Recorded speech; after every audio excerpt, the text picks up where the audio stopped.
perspektif suatu bidang studi, terlebih ilmu komunikasi, di sini saya akan menjelaskan pengertian dari bela negara. Bela negara sendiri dalam buku karakter humanis dibagi menjadi dua pengertian. Yang pertama, terdapat bela negara berdasarkan KBBI. Dalam KBBI, bela negara diartikan sebagai memelihara, melindungi diri dari bahaya, memihak untuk negara dan melindungi negara. Sedangkan negara dapat diartikan sebagai sekumpulan masyarakat atau organisasi masyarakat yang berada di bawah naungan hukum atau pemerintahan.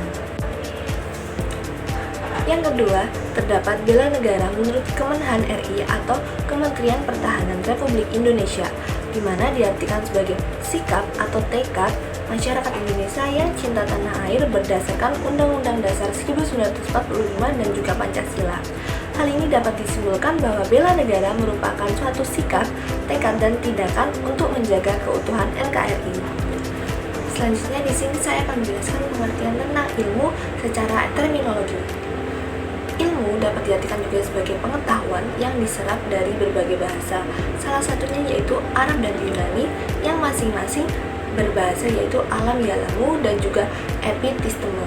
Selain itu, ilmu juga diserap dari bahasa Latin yaitu scrie yang berarti to know atau untuk mengetahui.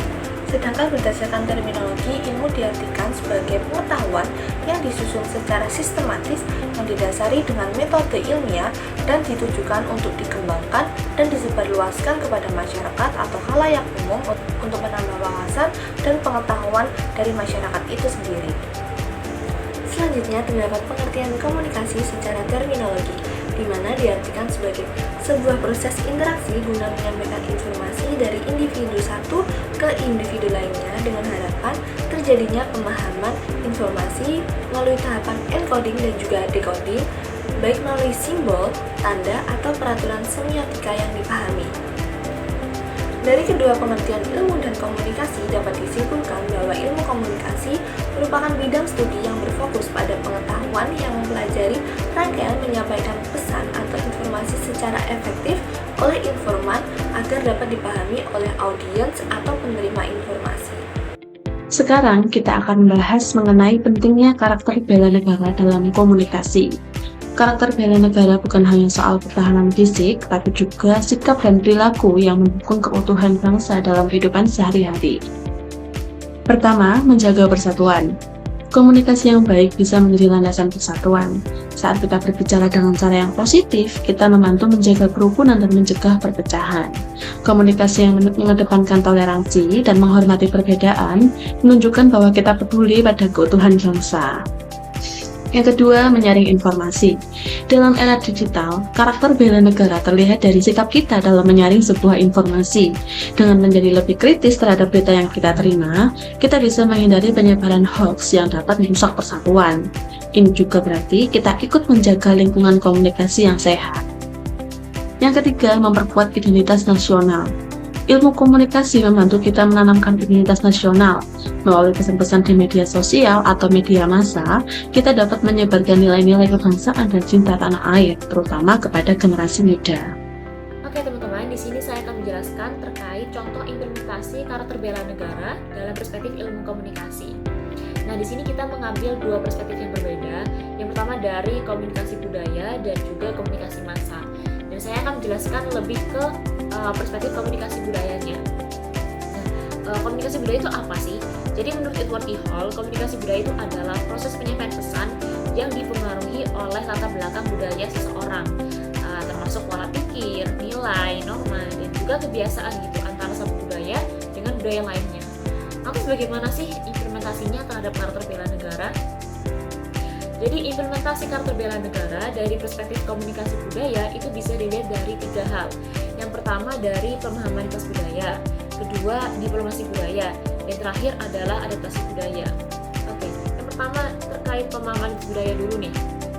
Kita mengetahui nih bahwa Indonesia merupakan negara multikultural, beragam budaya yang tersebar dari Sabang sampai Merauke.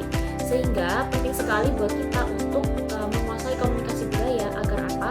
Agar kita tuh bisa menyadari, memahami bahwa kita tuh sangat terdiri dari beragam budaya yang berbeda-beda, sehingga nantinya kita tuh bisa menjaga persatuan dan kesatuan dan akhirnya kita juga bisa mengurangi potensi-potensi konflik yang mungkin terjadi akibat perbedaan latar belakang budaya gitu. Karena kan Indonesia kan sangat rawan sekali ya konflik-konflik disintegrasi bangsa yang terkait dengan perbedaan latar belakang budaya gitu. Sehingga penting sekali untuk memahami komunikasi budaya. Kemudian selanjutnya terkait diplomasi budaya.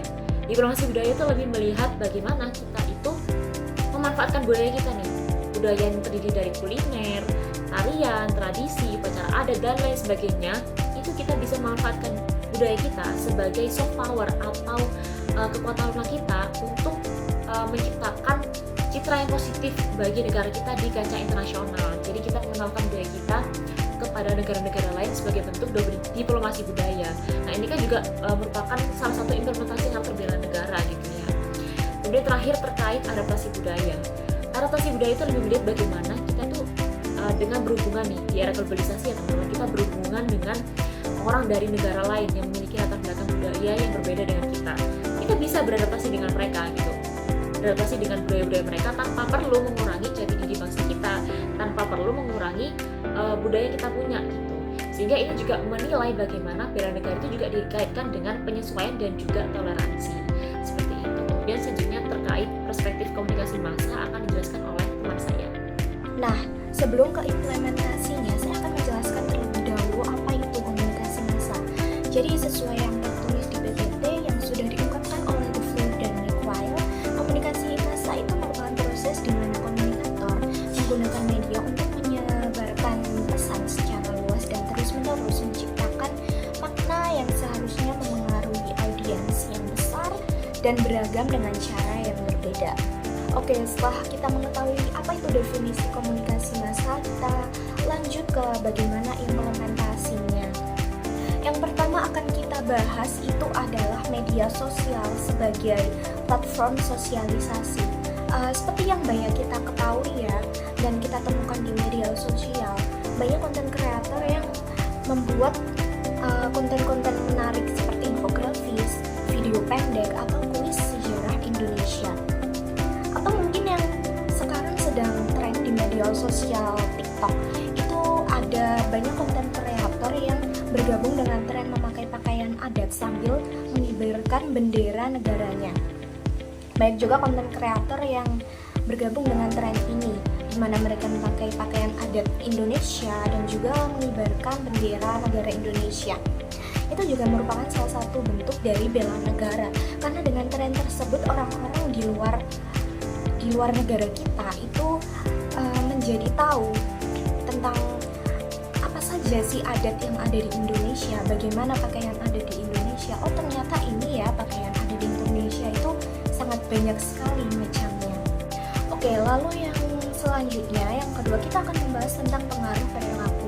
Kita bisa ambil contoh dari motivasi aksi yang mana pesan-pesan disampaikan melalui media massa yang dapat memotivasi masyarakat untuk mengambil tindakan nyata dalam bela negara, seperti ikut serta dalam pemilu, atau bisa juga kita lihat sekarang banyak sekali yang membuat iklan layanan masyarakat yang mengajak untuk menjaga kerukunan umat antar beragama dan memberantas berita bohong yang dapat mengganggu stabilitas negara. Oke, yang terakhir kita akan membahas tentang membangun identitas nasional. Jadi media massa dapat memperkuat rasa identitas nasional dengan menyajikan konten yang dapat mempersatukan dan menonjolkan keunikan negara Indonesia. Seperti acara TV yang menampilkan keberagaman budaya Indonesia lewat tarian daerah atau musik tradisional, ataupun kuliner yang ada di Indonesia yang biasanya ditampilkan saat acara TV sedang iklan atau di akhir acara TV. Seperti TVRI yang dari dulu selalu menyetel rayuan Pulau Kelapa di akhir acaranya di malam hari. Pada bagian kesimpulan kali ini, karakter bela negara sangat penting dalam ilmu komunikasi untuk menjaga keutuhan NKRI berdasarkan nilai-nilai Pancasila dan Undang-Undang Dasar 1945. Bela negara tidak hanya berarti pertahanan fisik, tetapi juga melibatkan sikap dan tindakan yang mencerminkan kecintaan terhadap negara. Nah, dalam ilmu komunikasi ini, peran bela negara itu dapat diwujudkan dengan menjaga persatuan, menyaring informasi secara kritis untuk mencegah terjadinya hoaks yang beredar. Nah,